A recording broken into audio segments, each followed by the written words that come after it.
I started my business when I was 26, and one of my biggest regrets is that I didn't start much earlier. The latest data shows that 90% of startups fail, and if you don't start a business early into your 20s, you'll make a mistake for life. Let me explain. First-time founders have a success rate of 18%, and the cost for a startup is around $3,000. The most common reasons for failure is a poor product market fit, wrong marketing strategies, and team issues. So it's really likely that you're going to fail with your first startup. The only thing that will help you to succeed with your companies is the experience you're building throughout your journey. In this video, I'll give you 6 important lessons that taught me over the past 10 years how to build successful businesses. Let's start with the first lesson you'll get by starting a business early into your 20s, and that's to build a business model that matters and is realistic.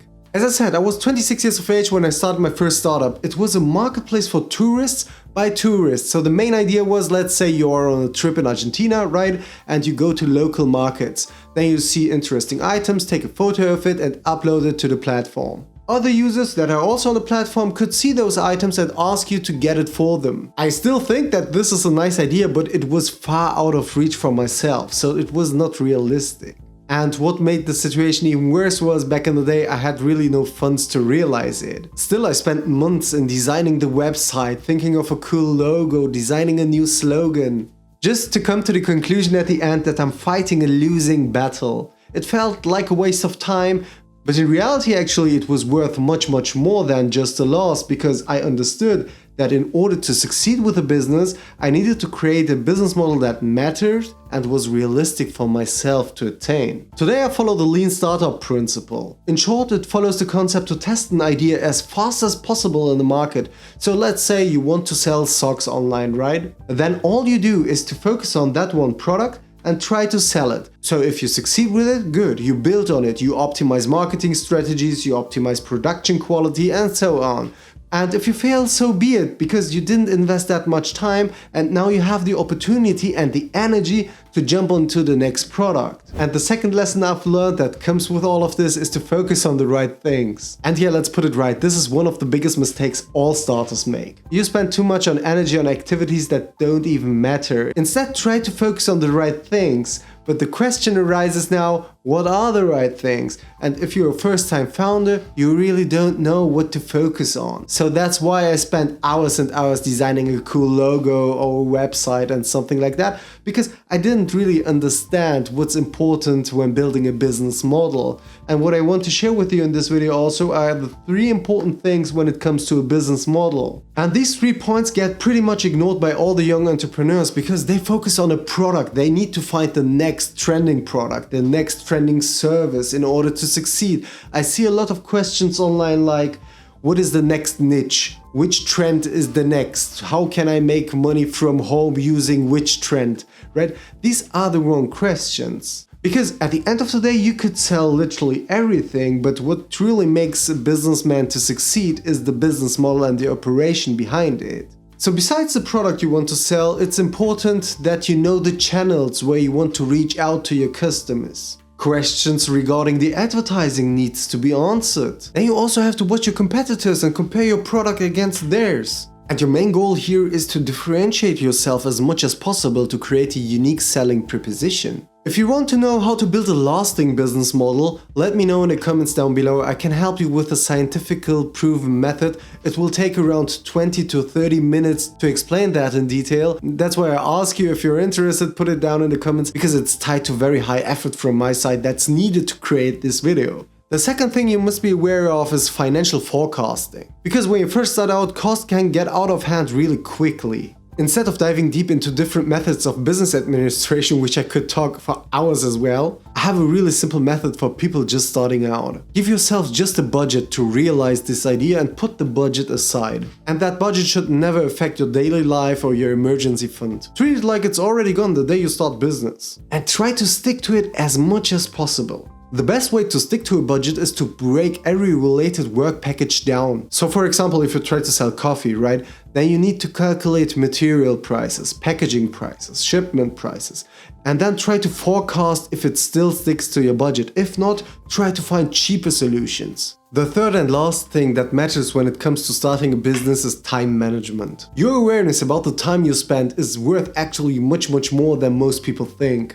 You remember at the beginning I said that 90% of startups actually fail, right? And by going all in after one idea limits your chances to be successful. Because you put all of your hope, your time, your energy into that one thing. Personally, I found for myself that I could work on multiple business ideas at a time and it didn't have a negative impact on me at all. Matter of fact, it was quite the opposite. I got motivated because I saw, okay, 2 of these 5 business ideas are growing, then I need to focus on these 2. Or all of these 5 business ideas aren't worth my time, so I forget about them. So I found that all of these tasks I could handle with proper time management. And if you want to have a full guide and a template how to deal with these type of situations, write me a comment down below. This brings us to the 3rd lesson, which is being able to build systems and processes early on. Many startups struggle to grow with their success. You see it with many examples. Maybe you remember Zynga, the game development company which became successful on Facebook.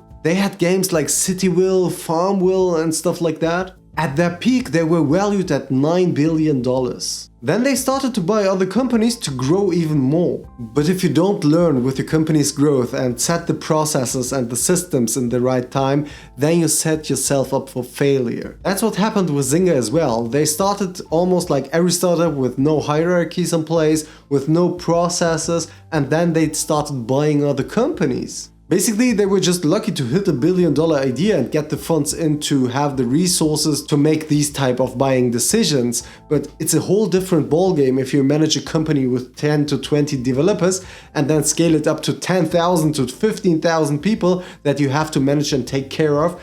It's a total different game. Most founders don't even realize that. Because of that, my suggestion is no matter how small your business might seem at the moment, build your processes and systems early on. And once you start making money, you can then scale your business because now you have the right foundation in place. With these systems and processes, the 4th lesson might seem obvious, which is handling team issues. The foundation of a company's success is not the smartness of the founder or the uniqueness of the product, it's actually the team who's working on the product.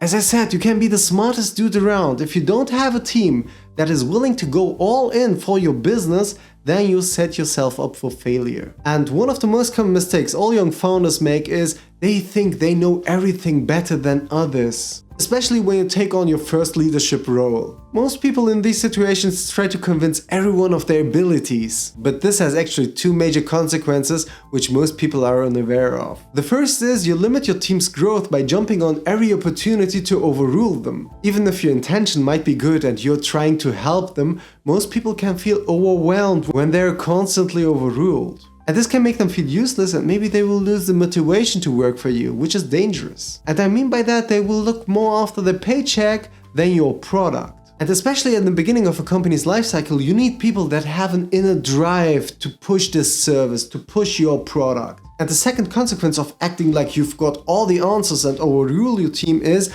that you don't have the time to focus on the right things yourself. Because micromanaging stuff is stressful, it's time consuming. Discussing with your team can lead to the weirdest situations, trying to fix the smallest details no one cares about. It consumes too much of your valuable time. I can share it out of experience myself. When I first handed out the social media management of my app to a freelancer that I hired, nearly every time, for every post, I gave him so much detailed feedback on what to optimize, which color to use, which hashtags to use, that I could nearly do the posts myself. But as I was doing this with so much eye to the detail, I didn't have the time to focus on other things like negotiating with investors, pitching business ideas, networking with other founders, or maybe the most important thing back in the day was to convince a technical co-founder to start working on the business with me together. Now we are coming to the 5th lesson I'm going to share with you. Win or lose,